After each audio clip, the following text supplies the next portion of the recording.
audit threat under her leadership. Okay, we'll leave it there. Welcome to this special live presentation of the 2023 Alberta Leaders Debate. Your moderators this evening, Aaron Isfeld and Scott Roberts.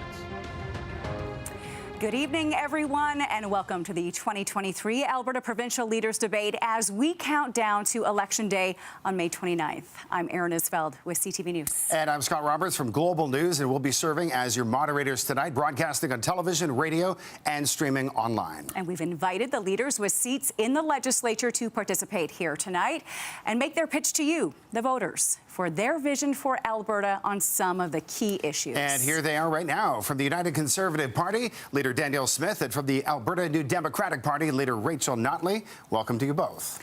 Also asking questions tonight are members of the Debate Consortium. Lisa Johnson from Post Media, Courtney Theriault from City News, and Judy Aldis from CBC Alberta. Now, we have three main topics to cover tonight: affordability, healthcare, and the economy, which, according to our polling, are the top issues for Albertans. We also have a fourth wildcard round. In addition, both CTV and Global News have been solicited questions from you, the voters. We've gotten hundreds of submissions and pared them down to two.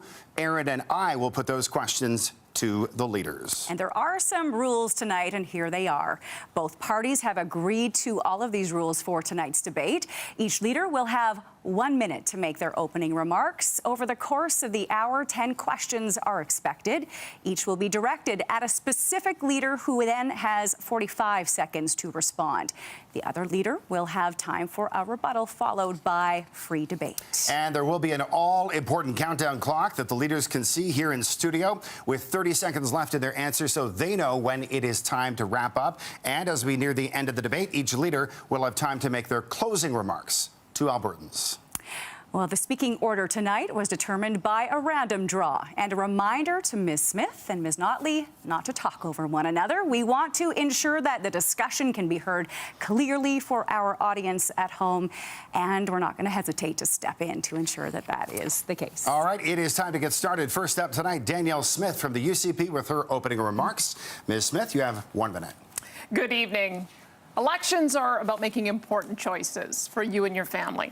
This election, Albertans have a choice between a UCP government that has lowered taxes, balanced the budget, and returned Alberta to its place as the economic powerhouse of Canada.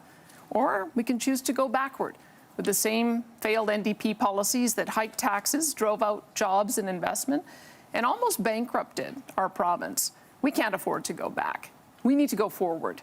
If elected, the UCP will continue to make life more affordable by cutting your personal income taxes and extending the fuel tax holiday.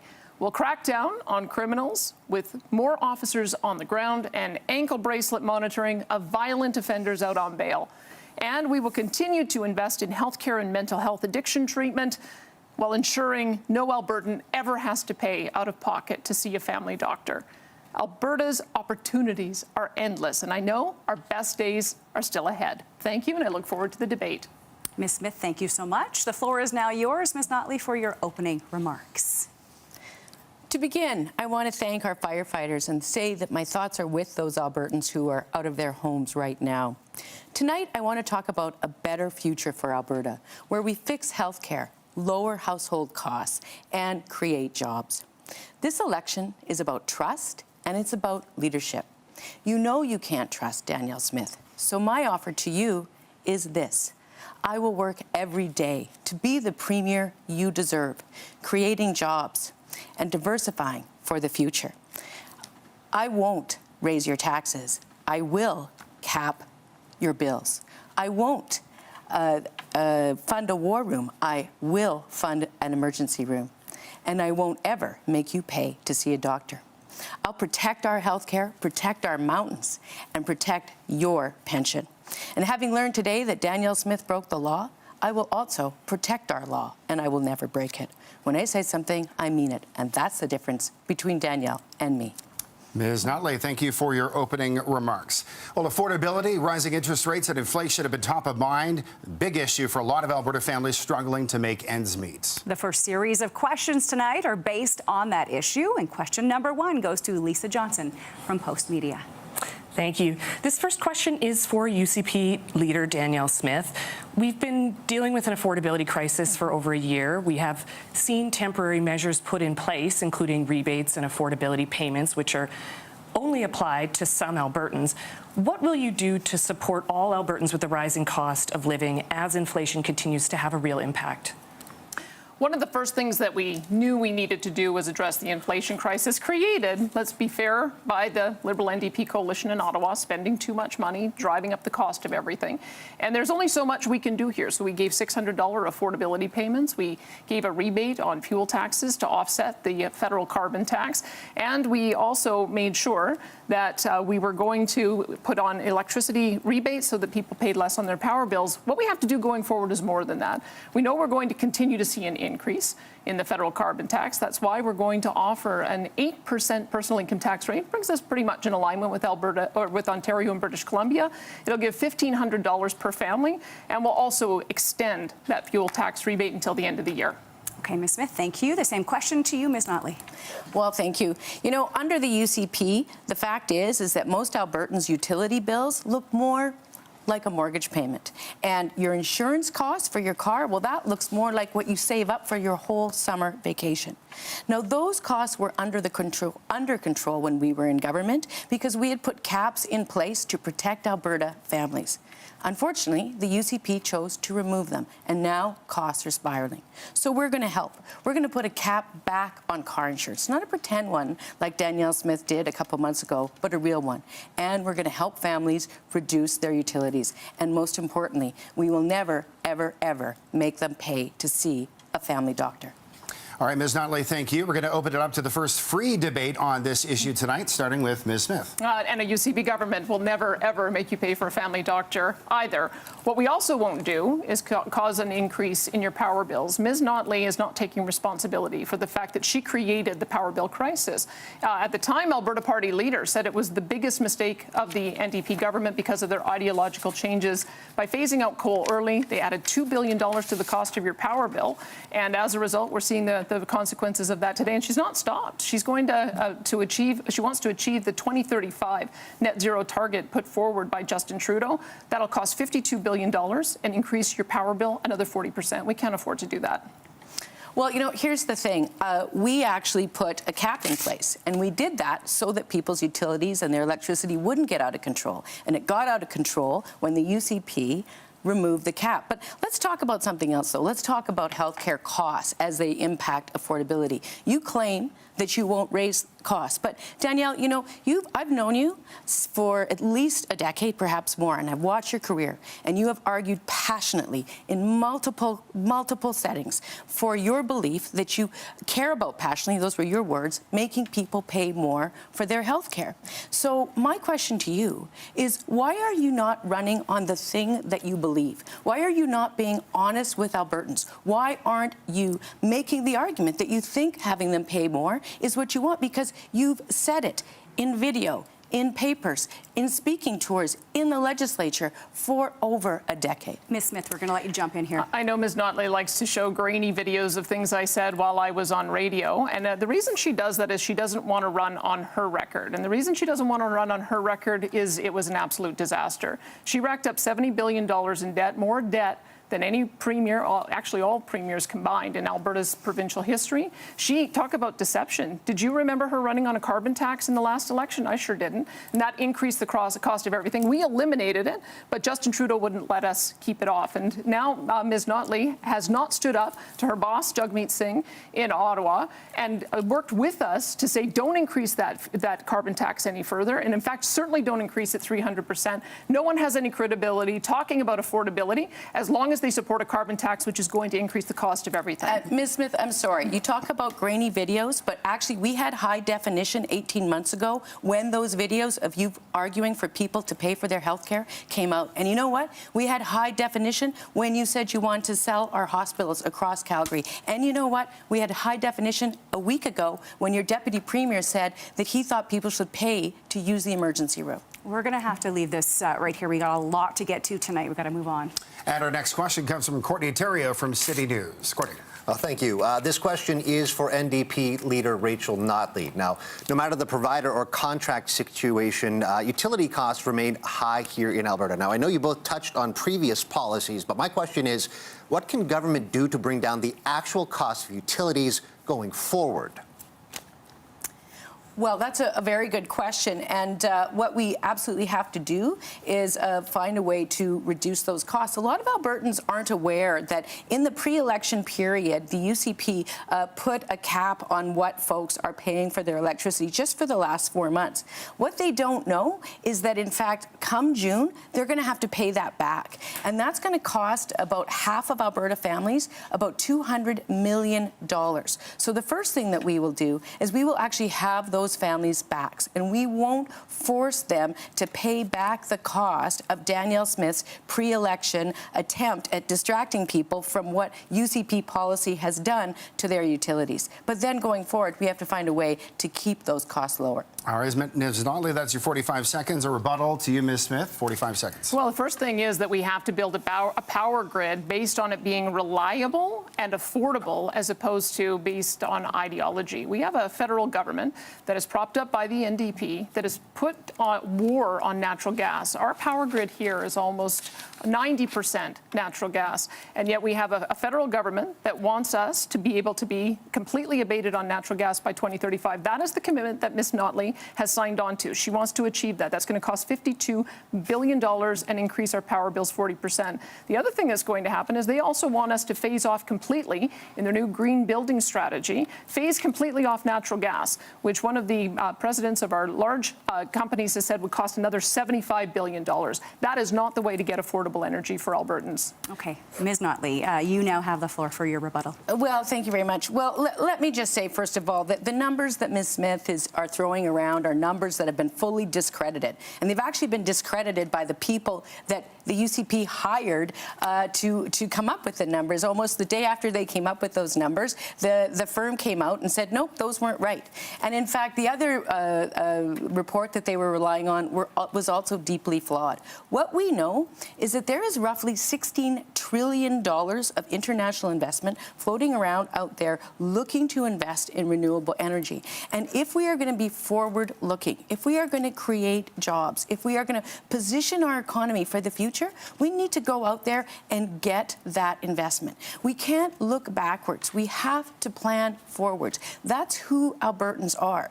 Now, when we did the phase out of coal, and we increased renewable energy in Alberta so successfully when we were in government, we controlled utility costs for the sole purpose of making sure consumers didn't pay the cost, and that's exactly what we would do again. All right, Ms. Smith, shaking your head during much of that. You have the floor. Well, I know Ms. Notley says she believes in science and she believes in experts, but somehow the expert that the Alberta electric system operator she wants to discredit. But you notice that she didn't disavow the 2035 target for net zero, even though the Saskatchewan NDP did. Saskatchewan NDP voted with Premier Scott Moe saying it is unachievable. If we want to have a realistic plan, a practical plan, we have to fight back against Ottawa. This candidate will not. We have to fight back against Ottawa and make sure that we put a target that's reasonable, realistic, and achievable, and that's carbon neutrality by 2050. That's the policy of our party, and that is the way that we're going to make sure that we maintain reliability, affordability, and that we actually achieve our targets. We'll get you back in here, Ms. Notley. Well, you know, Ms. Smith, I know you're keen on fighting. You want to fight with Ottawa. You want to fight with the media. You want to fight, frankly, with your former self. It's actually quite exhausting. Here's what I need Albertans to know. I will always stand up for Alberta. I will always stand up for the interests of Albertans. I did that when I was Premier. I made sure we got a pipeline to Tidewater, the first one in 50 years.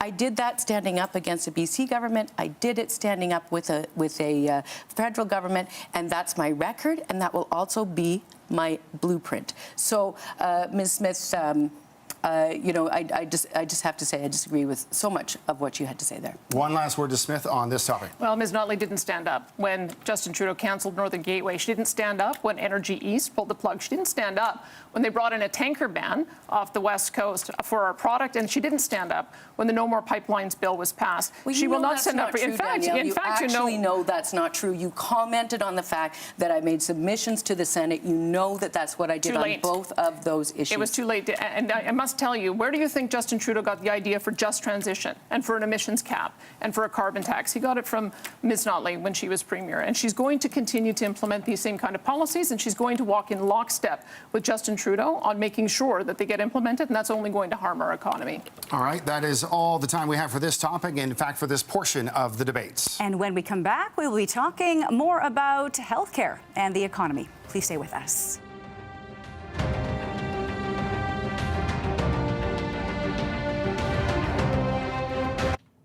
Okay, welcome back to the CBC Calgary studio. I'm Rob Brown. The first round of the debate over the first topic, affordability, which, alongside Janet Brown, Calgary pollster, your recent polling for CBC found that affordability is the second most important issue to Calgarians where this election is expected to be decided. So a really important one. How do you think these two did? Oh, it was feisty. I mean, we talked about how unique it is that we only have two people debating. Both of these people have been premier. Both of these people are exceptional communicators. So it really was fun to watch it. They were both ready to go, and they both had some very well rehearsed lines, and it was exciting. I think we heard those two right at the end there. A bit of I would suggest a rough start for Rachel Notley. She lost her way in the opening, seemed not to be as strong until she turned, and she knows her policy and she went after. But body language wise, she was turning away from the camera, Danielle Smith ignoring Notley and looking straight ahead. How do people receive that, Janet? Well, you know, I think Danielle Smith is the premier, right? It's the power of incumbency, and she is trying to show people why she should maintain the job. And Rachel Notley is fighting to re-earn that job. And I think whether they did it consciously or unconsciously, that's what the body language is all about. Rachel Notley trying to prove she actually deserved to be at the other podium. Okay, so next topic, health and the economy. Number 1 and number 3 in those pollings. Absolutely. Health seen as a strong suit for Notley and the economy for Danielle Smith. Quick word on what you're expecting in this round. Yeah, no, I think that's a good observation. Affordability is a draw, but healthcare is the NDP's issue and the economy is the UCP's issue. So what they have to do is they have to show on the issue that's not their strength, they have to show that they're not scary, right? So Rachel Notley's not going to own the economy, but she's got to show that she's not scary on the economy. Okay, we'll take you back to the leaders' debate now.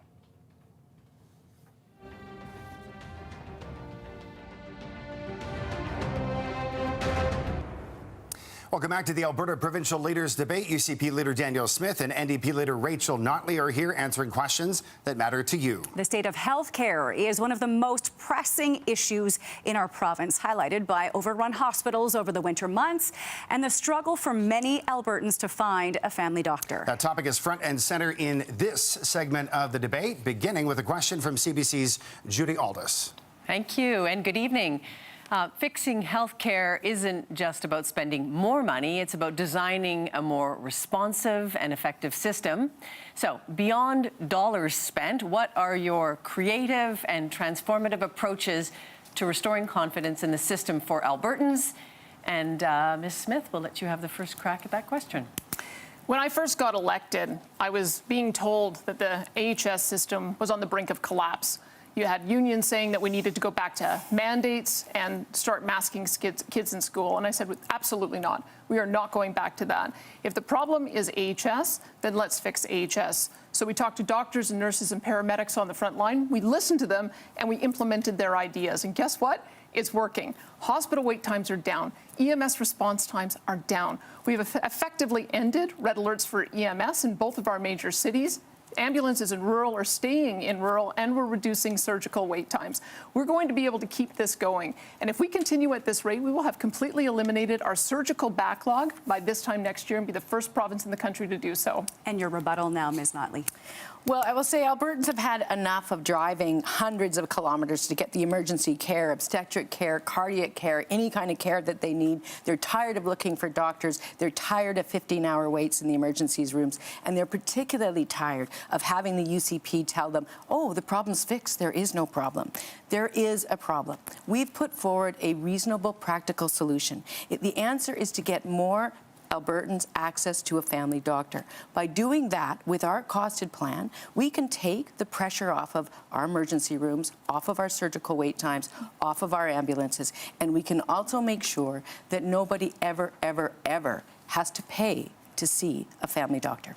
All right, thank you very much, Ms. Notley. Once again, let's dive back into the free debate portion where you're free to challenge each other's policies, beginning with Ms. Smith. You know, I heard of all of the things that Ms. Notley mentioned when I was in politics last time in 2012, and she had 4 years to fix it, and she didn't. She didn't listen to the front line. All she did was continue to build the bureaucracy, and she didn't get to local decision-making. She didn't get to local control. We did. We heard from paramedics what they wanted us to do, and it was actually very straightforward. We had to make sure that they had the ability to drop patients off when they arrived on the site so that they can get back out and be there for you when you needed them. And that was a very straightforward idea that came from the front lines. And Ms. Notley had an opportunity to fix healthcare. She didn't. We're beginning on this pathway. We're making great progress, and we need to have another mandate to continue it. Ms. Notley will get you in on this. Yes, no, well, quite honestly, as I said before, Albertans are so frustrated when they're told that there isn't a problem and everything has been fixed. The reality is things have gotten considerably worse over the last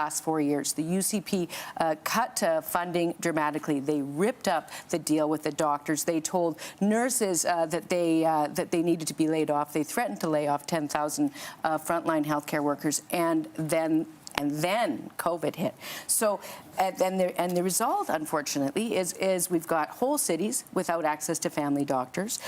We've got, just last week, we had 15-hour waits in emergency rooms all across Calgary. And we recently, just this year, half as many doctors are accepting new patients. So there is a problem. It's very real. And selling our hospitals and forcing people to pay for private care is not the solution. Ms. Smith, you want back in? Yeah, go ahead. Look, we signed a deal with the Alberta Medical Association. Our health minister negotiated that we are going to have 25% of our doctors on an alternative payment system within the next 5 years. And that allows for team practice. It allows for nurse practitioners and LPNs, psychologists and other health practitioners to work together in a team practice so that more access will be given on primary care. We put $2 billion towards this, and we're making great progress. We have more health professionals today than we did when Ms. Notley left office, 8,500 more, in fact, including 700 more doctors. And in April, our plan to recognize credentials is working. We had 1,400 nurses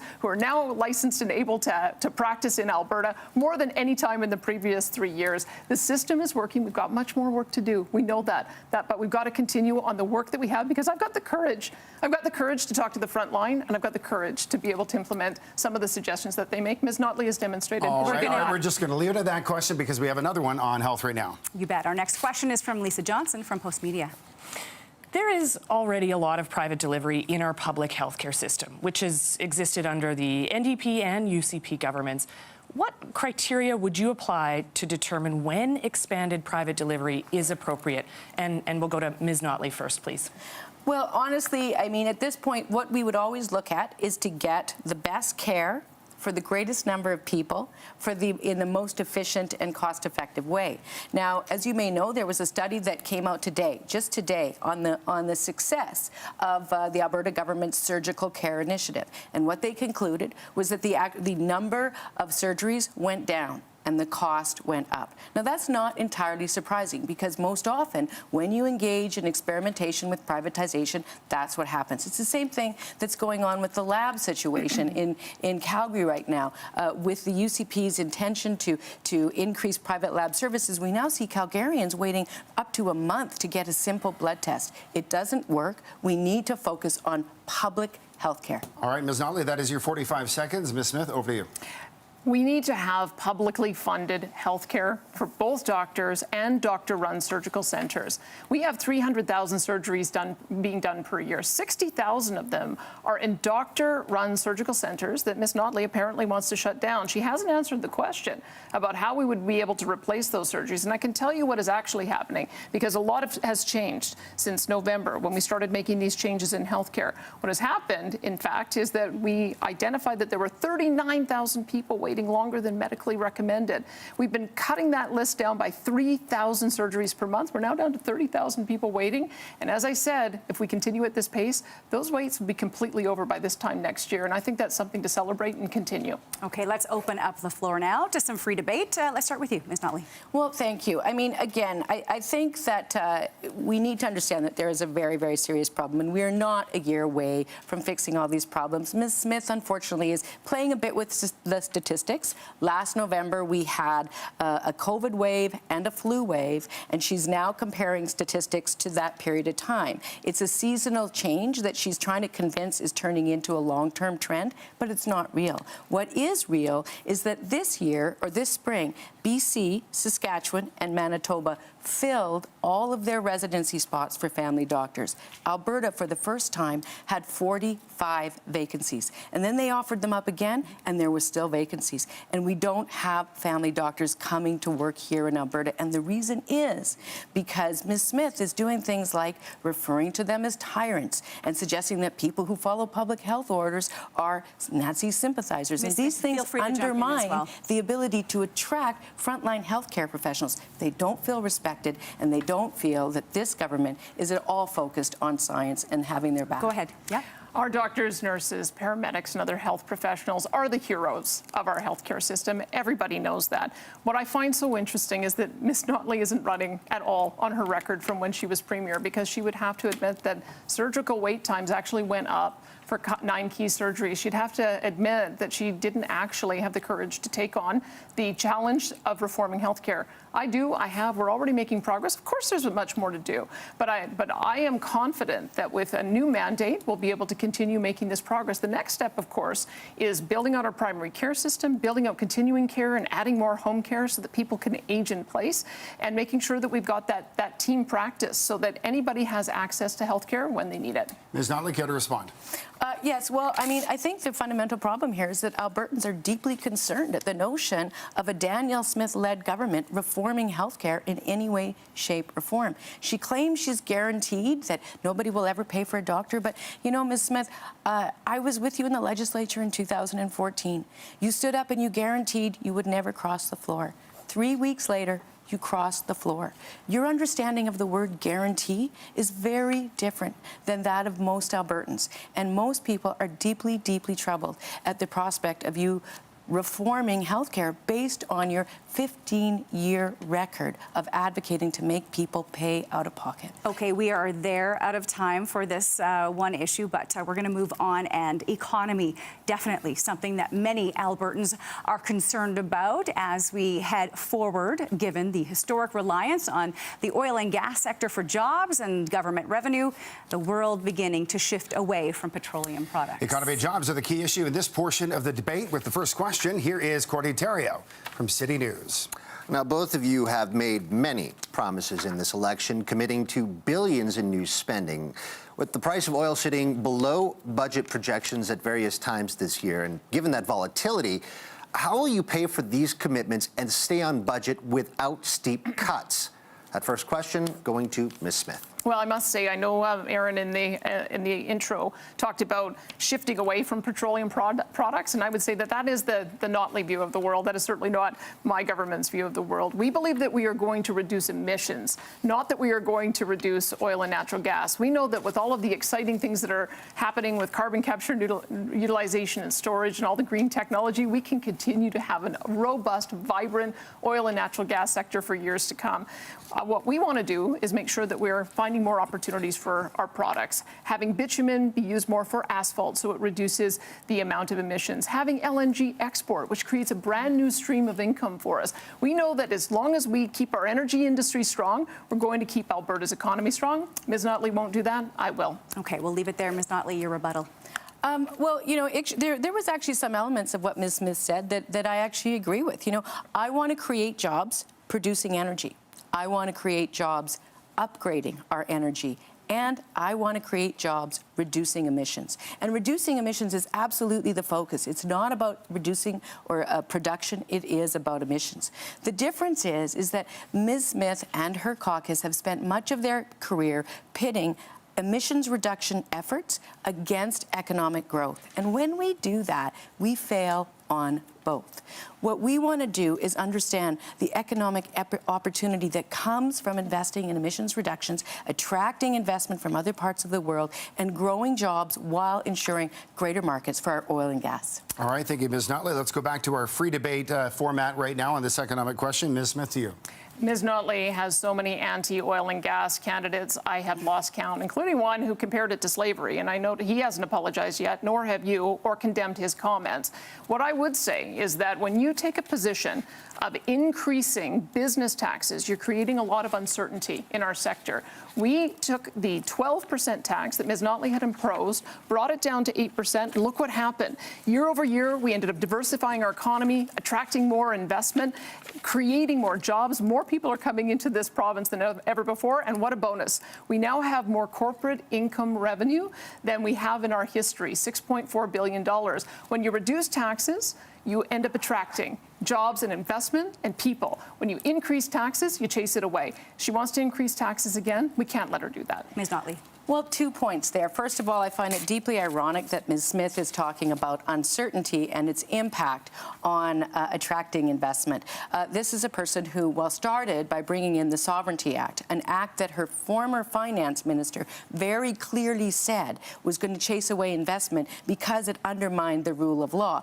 That, of course, was before she was found today to have broken the law in an effort to support the private interests of someone accused of wanting to promote violence against the police.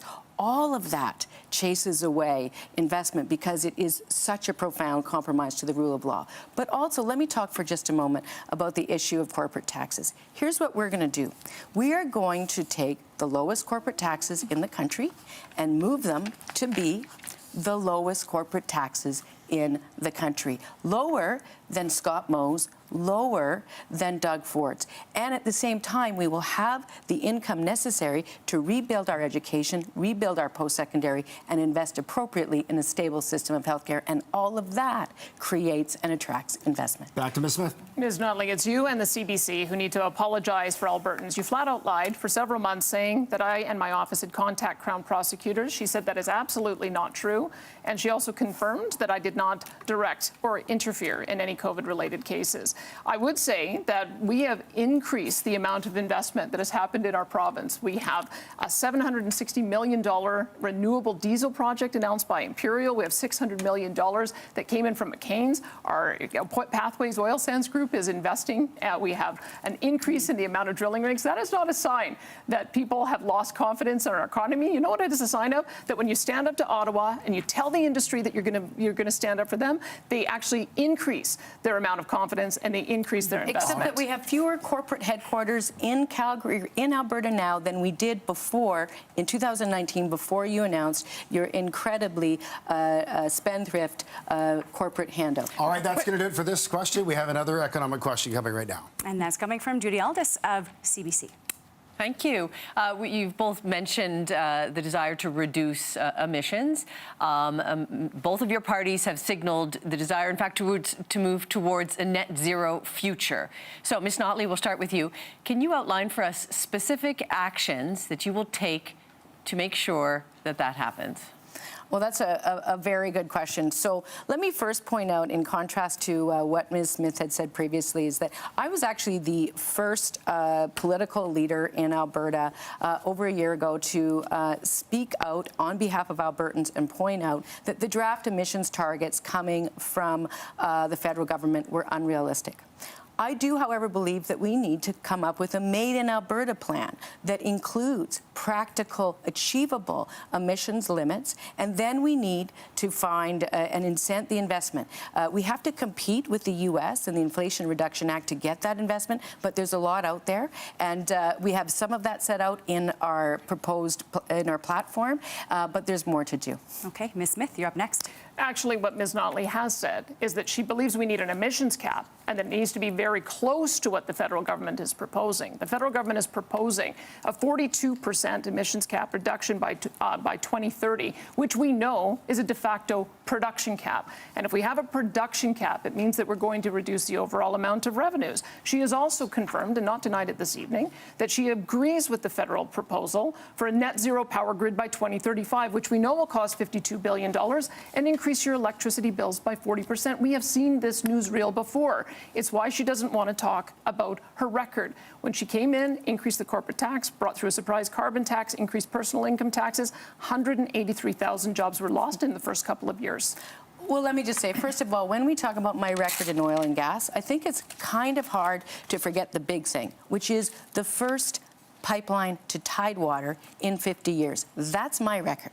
So that's the first thing. Secondly, your numbers around job losses. I think we need to kind of talk a little bit about that, Danielle. Many experts have reviewed that, and they've said they're absolutely ridiculous.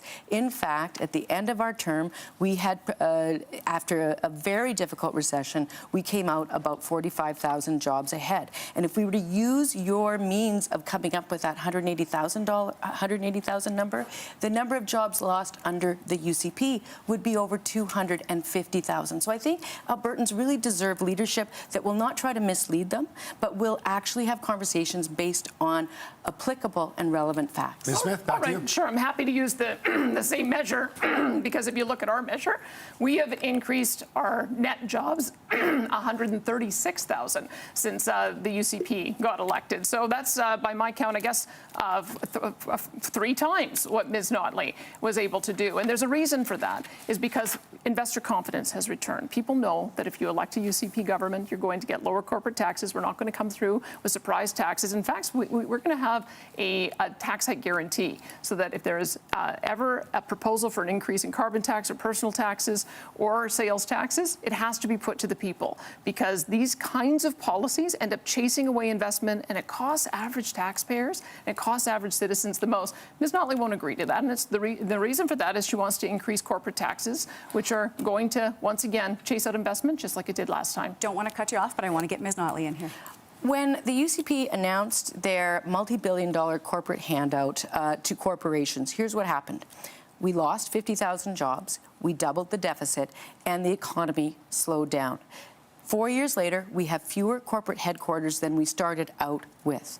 So the fact of the matter is we have lower we will still, under our plan, have lower corporate taxes than Scott Moe, than Doug Ford. But what we'll also have is the money to invest in our education system, something that's been horrifically starved under the UCP, restore funding to our post-secondary, a critical partner in economic growth and diversification. We're going to have to end this portion of the debate. All right, up next, our viewer and wildcard questions. We're going to shift gears a little bit. You're watching the Alberta Provincial Leaders Debate.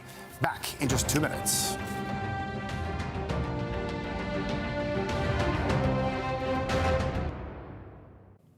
All right, I'm Rob Brown in the CBC Calgary studio alongside longtime Calgary pollster Janet Brown. So 2 topics there, Janet, health and the economy. Let's talk about the economy, since that's the one we were just listening to. How would you score that one? I think I'd score it as an equal one. Danielle Smith was coming across as sort of more practiced, more clear, but don't forget she's been a professional broadcaster in a past life. I think Notley sort of hesitated a bit, but both of them had very strong speaking points, and I think both of them would have said things that their base would have loved. Of course, this isn't about the base tonight; it's about the people in the middle, and I'm not sure that people learned much new who were in the middle trying to make up their mind. Economic management thought to be a conservative strength, and you said in our previous chat in the previous break they need to look like they're not so scary on the issues they're weak on. Rachel Notley coming out and saying, I would agree with Danielle Smith on some of those topics. On the healthcare front, Danielle Smith smiling to the camera throughout.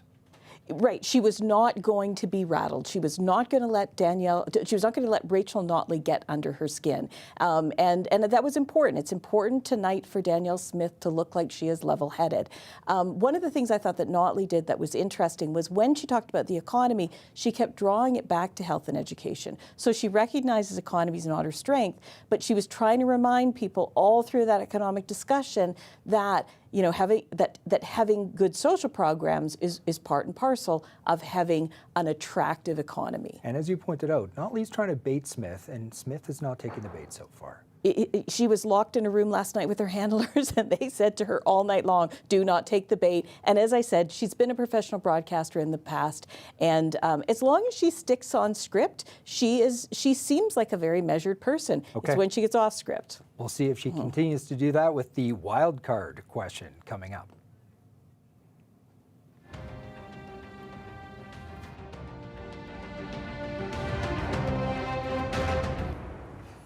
Once again, welcome back to the Alberta Provincial Leaders Debate. So far, we have heard questions on affordability, healthcare, and the economy. And now it is time to tackle a pair of questions from our audience that we gathered ahead of time. This question looks at education in Alberta, and this was submitted from Ray Laser from Calgary. Ray wants to know, how specifically is your party going to address the increased enrollment, teacher burnout, increased class sizes, and complexity in Alberta school classrooms? Ms. Smith, we're going to begin with you. We have had so much disruption in our education system in the last 3 years. One of the first things I wanted to do is restore stability to the learning environment for our kids.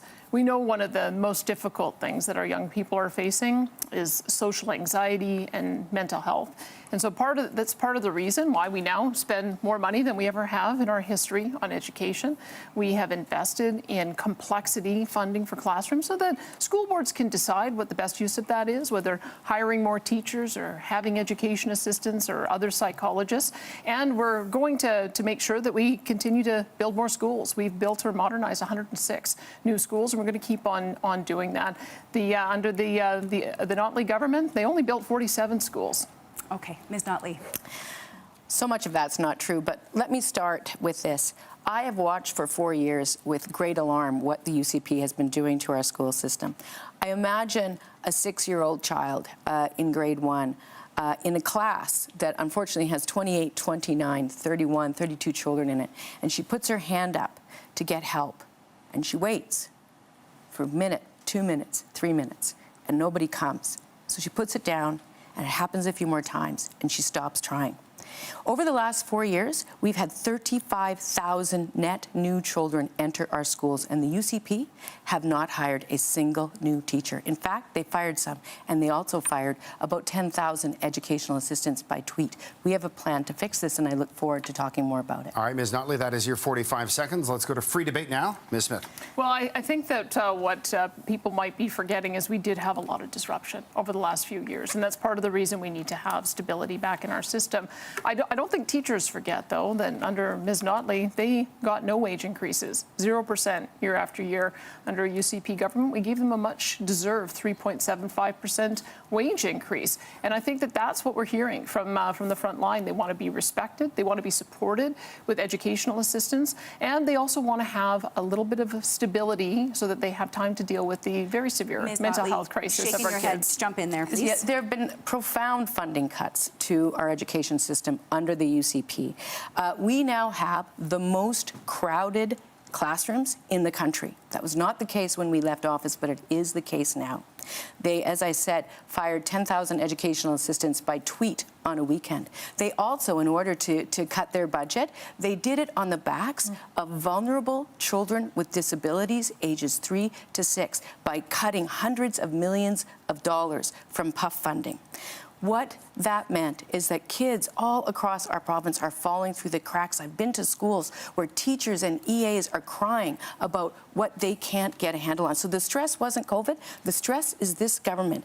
We have a plan to hire 4,000 teachers to try to catch up over the next 4 years, 3,000 more EAs, and to restore PUF funding. All right, let's get Smith back in there. Well, I would say that Ms. Notley had the opportunity to address class size, and indeed she put forward a proposal to do exactly that, a proposal that the Auditor General said was so badly implemented they couldn't actually track whether it was successful or not, and didn't actually know where the funding went. We know that the very best people to make the decision about what ought to happen in the classroom are our locally elected school trustees. That's why we're giving more funding for mental health, more funding for complexity, more funding for transportation, making sure that every school district has the funding it needs to make its own decisions about what the best mix in the classroom is so that they can meet the local needs. All right, that is our time for that. Unfortunately, we have to get to our next viewer question, and here it is. And this question comes from Alex Hamilton from Edmonton. Alex says, please tell us one specific policy your opponent has put forward that you agree with, and why? Ms. Notley. Well, you know, that's a really good question. And I will say this, and I've said it before, it's actually two. I'm going to go with two. So, very early on in the UCP mandate, it was under the former Premier Jason Kenney, they introduced the Alberta Indigenous Opportunities Corporation as a means to expand Indigenous participation in our economy.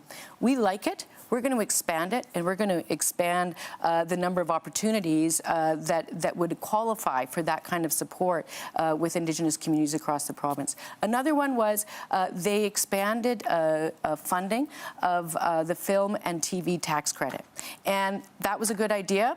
It's brought more excitement into our industry. We will absolutely maintain that, and we look forward to it. All right, thanks very much, Ms. Notley and Ms. Smith. Once again, specific policies that you agree with for the NDP. I'm very proud of both of the initiatives that Ms. Notley mentioned. The Indigenous Opportunities Corporation has been so successful, I think, in addressing true economic reconciliation. And the film and TV tax credit brought The Last of Us here, which I think all of us feel pretty excited when we watch that on the big screen. What I think Ms. Notley and I would agree with is that we know that there are a number of doctors who are now wanting to specialize, and I completely understand. A lot of time goes into becoming a doctor, and so we're seeing fewer doctors go into family medicine. And so I think we would both agree that we need to move towards team practice, that we need to make sure that we've got team practices for family doctors to work with nurse practitioners, LPNs, and other health professionals to ensure everybody gets the health care they need without having to pay for it. Okay, thank you both. It doesn't really lend itself to much free debate, that question, but we're glad that we got that one in there because we really like that one. So let's head to our next question. And this is a wild card question on a theme that's outside of our main topics. Here's Lisa Johnson from Post Media. Thank you. This election may be decided by who Albertans trust more. Ms. Notley, based on the NDP's fiscal record in government, there are some people who don't trust you to manage Alberta's finances. And Ms. Smith, you were found today to have broken conflict of interest rules. Why should Albertans trust you? Ms. Smith, this question goes to you first. Well, first, what I would say is that when Ms. Notley campaigned last time around, she didn't tell anybody she was going to increase the carbon tax. She brought in a business tax, and she also ended up running up more debt than we've seen of any premier in our province's history. And the results speak for themselves. We saw 183,000 jobs lost in the first couple of years. We had a number of people moving out. We had 13 quarters of people leaving this province. In fact, the energy minister at the time said, well, if you can't find a job in Alberta, go work in BC for a while. That kind of defeatist attitude is not what Alberta is all about. Alberta is back on track. We have more people coming in here than ever before. Our Alberta is Calling campaign is working. We've got more diversification and business investment. We've got to keep that going. All right. Thank you, Ms. Smith. Ms. Notley, the floor is yours. First of all, let me say, I guess there's two things. First of all, I was very pleased to roll out a pretty well thought out costing document for our platform. And that document ensures that over 3 years, we would maintain a cumulative surplus of $3.6 billion. That is in contrast to what the UCP hurriedly rushed out today, which would actually very possibly go into deficit in the third year and is considerably smaller surplus than what we're proposing. And so that calls into question many of the items that they're proposing to Albertans. The other thing I would say, I've been in office since 2008. I have never actually breached the conflict of interest legislation. Ms. Smith cannot say the same. Well, I guess I guess you did have an MLA who hacked our healthcare system. I can tell you. Do you that really want to talk about our candidates and our MLAs? Well, like, seriously, I do not think you're going to win that one. That is not one you want to do. I have to tell you, when putting together our affordability payments, to have to ask whether it was going to be hack-proof from the NDP, that's not something that Ms. Notley should be very proud of. What I will also say is that when she came out with her costing document, it was almost immediately discredited because Todd Hirsch said he hadn't done the analysis on what kind of impact it would have on chasing away investment. Others did. Trevor Toome did. Jack Mintz did. There are several business reporters who did. The Alberta Chamber of Commerce did. And what they have said is that would create instability. And the instability would chase additional investment out, it would chase jobs out, and we would go back and have a rerun of what we did in the period of time that Ms. Notley doesn't want to talk about, which was when she was Premier. All right, Ms. Notley obviously has thoughts on this. Back to you. I do, yes. I mean, obviously, the fact of the matter is that many of those people backpedaled on some of that. The credit union has actually said there's not a problem with the increase of the corporate income tax to being the lowest corporate income tax in the country. And indeed, it seems to work okay in Ontario, because heaven knows they are attracting far more venture capital and business than we are in Alberta under the UCP. But I do want to go back to this issue of the conflict of interest legislation. This is a fundamentally important issue. Ms. Smith, you were found to have broken the law in order to interfere with the system of justice to assist with somebody who had been charged with attempting to get people to commit violence against police officers. We're going to let you so get a word in talk here, about Ms. Smith. instability. That does not engender trust. That, more than that, Ms. it Smith, please engenders go ahead. fear on the part of Albertans. Ms. Notley, the NDP, and the CBC lied for months, saying that I was calling Crown prosecutors and my staff were calling Crown prosecutors, and it wasn't true. And that is what the Ethics Commissioner found. Look, I'm a non-lawyer, and I know that I need to be able to talk to my Justice Minister. I'm looking forward to advice on how to be able to do that more constructively in the future. I think that's important for us to be able to get those kind of rules set out. But I will say, we continue to have this issue. I am running on my record. Ms. Notley is running away from hers, and there is a reason for that. The Global Petroleum Survey is one of the surveys that looks at what our business environment looks like. When she got elected in 2015, we were number 3 in the world. By 2018, we were number 43 in the world. This is the reason she doesn't want to talk about her record. Forgive us, we are running out of time. We're almost at the end of the debate, so we do have to move on. We do. We have one final wildcard question, and here is CDTV's Courtney Theriault. Well, thanks again. Both parties have insisted they would increase the number of police officers in major centres. But on the surface, that would only allow them to better respond to crimes as they're committed. So in terms of creating safer communities, beyond boots on the ground, what distinguishes your approach from your opponents? And we'll go to Ms. Notley first. Well, that's a really very good question. So, you know, I was pleased to see that Ms. Smith made the announcement to restore the funding to police officers that the UCP cut at the beginning of their term by hiring the extra 150 officers. We matched that, and then we also went further and said we would also hire 150 more social workers, mental health therapists, those kinds of folks. We would to help with social disorder on our streets, because we know that's worrisome to people, very worrisome. We also, however, have committed to restoring funding for affordable housing. Under the UCP, we've lost 8,000 affordable housing units, and a further 4,000 people were cut off of shelter allowances. And that level of homelessness has created a real crisis, contributing to the concerns around community safety. All right, Ms. Smith, your time. Well, first off, we wouldn't defund the police. Again, Ms. Notley has so many defund the police candidates on her platform, on her candidate roster. I've lost count of them as well. The frontline services are demoralized, and we are giving courage and confidence back to our frontline officers. We've embedded sheriffs in both Calgary and Edmonton. We're adding 100 police officers in both Calgary and Edmonton, because we believe that people have a right to take public transit and feel safe. They have a right to go downtown and be able to have a nice dinner or see a game and not worry that they're going to be randomly attacked. And they certainly have a right to walk past an open doorway without having to inhale secondhand crystal meth smoke. We have an approach that is going to make sure that we crack down on public safety and crime and make sure that people feel safe again. All right, thank you, Ms. Smith. We've got about 90 seconds for this free debate. Ms. Notley. Well, I need to start by saying when it comes to defunding the police, the UCP actually defunded the police. The money that they used to hire the 150 is a restoration of the money they cut in 2019. And that's on top of additional police grants that they cut from municipal governments right when they first got elected. So actual defunding of the police is something that I think they should take a responsibility for. You know, one thing I'm so proud about with our UCP record is it's what's being known as the Alberta model for a recovery-oriented system of care. Because we know policing is only one side of the story. The other is getting people the help that they need. And my chief of staff is one of the foremost experts on the recovery-oriented system of care. We got rid of the $40 per day user fee that Ms. Notley charged. We've added 10,000 treatment beds. We're building recovery communities, some in conjunction with First Nations partners. And we are going to make sure that every single person who wants addiction treatment has access to a treatment bed. Quickly, those two things have to go together. Quickly, Ms. Notley, you've got 20 seconds to rebut. Well, listen, I think more recovery beds is a great thing, absolutely. And I actually agree with the fact that the accommodation charge associated with those beds that's been in place for 2 decades is now gone. That's great news, but there's more to it. There's more about wraparound services, transitional housing, those kinds of supports, and those remain unfunded right now. Okay, thank you. Some spirited debate. Absolutely. Love it. I love it. Okay. We are now going to head to our closing remarks. Each leader will have 90 seconds. And this is one final chance for those leaders to make their pitch to Albertans. We start with Danielle Smith.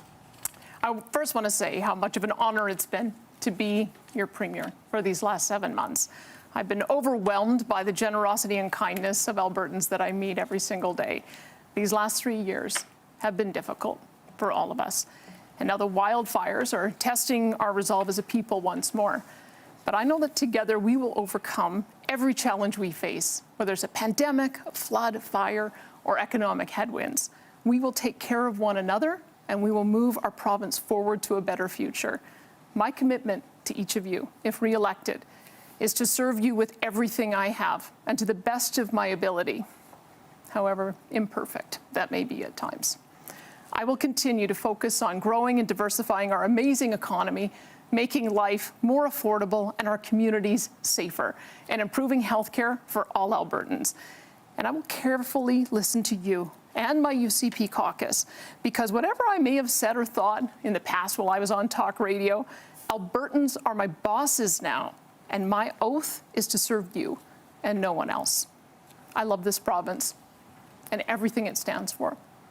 We are a land of entrepreneurs and innovators, of pioneers and farmers, of families and communities, a place where the best and brightest come from every corner of the world to join us in building one of the greatest places on earth to live and work and raise a family. From the bottom of my heart, thank you and good night. Okay, 90 seconds over to you, Ms. Notley. Well, thank you so much. Tonight, ask yourself, who do you trust to build a better future? Who will focus on the things that actually matter to you? Now, Ms. Smith has spent her entire career campaigning for Albertans to pay out of pocket for basic health care. She's also campaigned to pull Alberta out of the Canada Pension Plan, something that would create huge instability in your retirement. Today, she was found to have broken the law by interfering with our justice system. This is just not how our province should be run. Every day is a new drama. You just don't need to put up with this. Enough is enough. So my offer to you is stable, predictable, thoughtful leadership that you can count on. It's time to get back to the things that matter to people. I will make life more affordable, capping car insurance and lowering your utilities. I will support our entrepreneurial spirit by cutting to zero small business taxes and creating more jobs. And because I'm passionate about making sure your family has health care that you always need without paying for it, I have a balanced, costed plan to make sure you get a family doctor. So that is a better future for Alberta. Now, you may not always agree with me, and I may not have always gotten it right, but I say what I mean, and I mean what I say. If I am Premier again, I will work daily to earn your trust and to focus on your priorities. Thank you. Thank you, Ms. Notley. Unfortunately, we are out of time. That does wrap up the 2023 Alberta Provincial Leaders Debate. Our thanks once again to NDP Leader Rachel Notley and UCP Leader Danielle Smith for taking part tonight. Also, a big thank you to our panelists for participating. And here's this, a reminder. Election Day is just 11 days away. May 29th, it is your chance to exercise your democratic right to vote. Thank you for watching, and good night from Edmonton.